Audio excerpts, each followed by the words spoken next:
багш бүр судлаач. Цэцэрлэг ерөнхий боловсролын сургууль, мэргэжлийн боловсролын сургалтын байгууллагын багш, удирдах ажилтны онон шилдэг илтгэлийн үндэсний эрдэм шинжилгээний хурал 4-р сарын 10, 11-ний өдөр нийслэлд зохион байгуулагдлаа. 21 аймаг нийслэлээр шалгарсан 20 шахан багш ажилтнууд, сургуулийн өмнөх боловсролын багш, удирдах ажилтан, ерөнхий боловсрол, мэргэжлийн боловсролын сургалтын байгууллагын багш, удирдах ажилтан гэсэн 2 ангиллаар нийт 60 илтгэл танилцуулж хэлэлцүүлсэн юм а. Боловсролын судалгааны үндэсний хүрээлэн 58 дахь жилийнхаа шилдэг илтгэлийн уралдаанаа интеграцид суурилсан багшлахуй ба суралцгүй сэдвээр зарласан юм.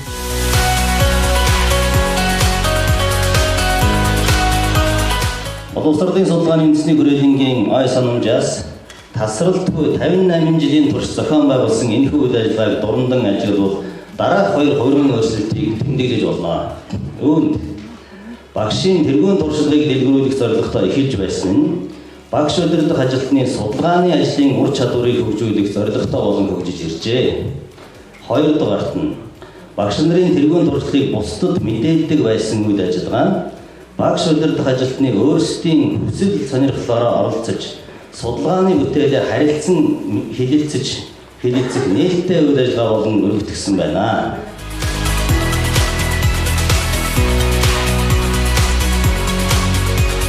Ерөнхий боловсролын багш нар хичээлүүдийн агуулгыг интеграцчлан хүүхдийн танин мэдхүйн хөгжилд нөлөөлөх, гэрийн даалгавар хийх сонирхлыг нэмэгдүүлэх, насан туршид суралцахыг дэмжих нь, хиймэл оюун ухааныг интеграцчлан ашиглах нь, сурагчдын доктортой хөгжлийн болоод санхүүгийн боловсролыг арга зүйгээр дэмжих, STEM сургалттай уялдуулан суралцахыг дэмжих зэрэг сэдвээр илтгэлээ бэлтгэсэн байсан.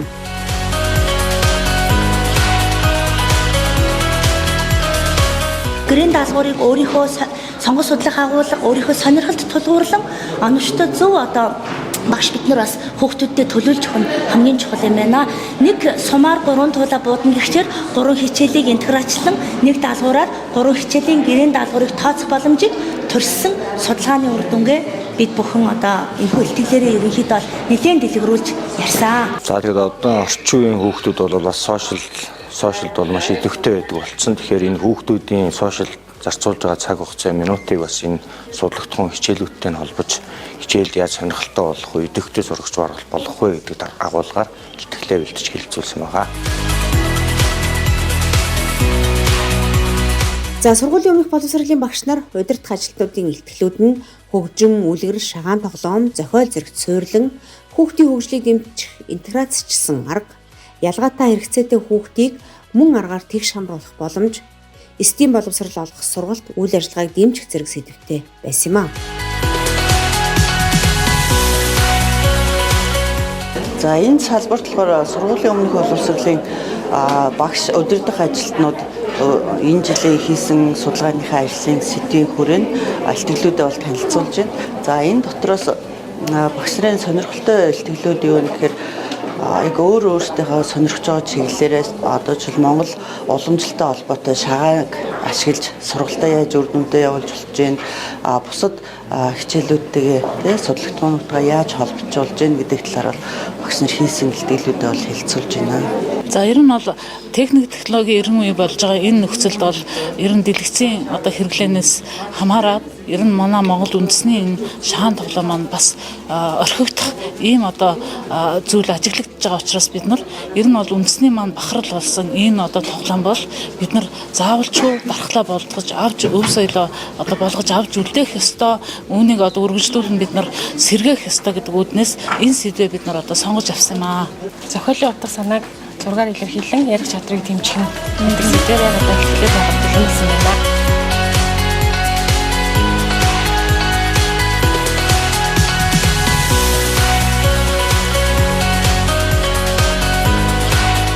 Ирэх хичээлийн жилийн сургуулийн өмнөх болоод ерөнхий боловсролын сургалтын бага боловсролын түвшинд хөтөлбөрийн шинжилсэн хөтөлбөрүүдийг хэрэгжүүлэх ажил эхлэх гэж байна. Хүүхдэд ачааллын багтаагаар интеграцчлсан агуулга арга зүйгээр хүүхдийн тухайн түвшинд шаардлагатайгаа мэдлэг чадвар хандлагыг дэмжих ийм агууламжтай явж байгаа.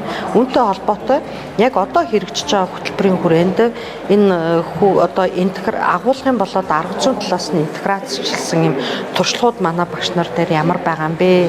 Энэ эрдэм шинжилгээний талаас одоо хэр ач холбогдолтой хүүхдийн суралцсан болоод хүүхдийн хөгжлийг яаж дэмжиж байгаа юм бэ гэдэг дээр судалгаа хийсэн багш нар маань үр дүнгээ хуваалцаж ярилцж байгаа юм баамаа. За энэ жилийн сэдв бол интеграц сурсан багшлагаа суралцгаа сэдв байсан. Интеграц гэдэг маань бол сэдвүүдийг хооронд нь яаж уялдуулж тухайн агуулгыг сурагчид хүргэх вэ гэдэг чиглэл рүү илүү их зорьсон ийм бэлтгэлүүд бас явсан гэж бид нар үзэж байна. Онон шилдэг илтгэлийн үндэсний эрдэм шинжилгээний хурал багш бүр шинийг эрэлхийлэгч, судлаач, чадамгаа хэрэгжүүлэгч гэдгийг илтгэдэг. Жилээрх бүр эрдэм шинжилгээний хурал шилдэг илтгэлийн уралдаан өрсөлдөөнтөө оролцогчд нь улам олон болж байна. Ирэх 2026 онд эргэн уулзъя. Багш нарынхаа эрдмийн үстэн амжилт хүсье.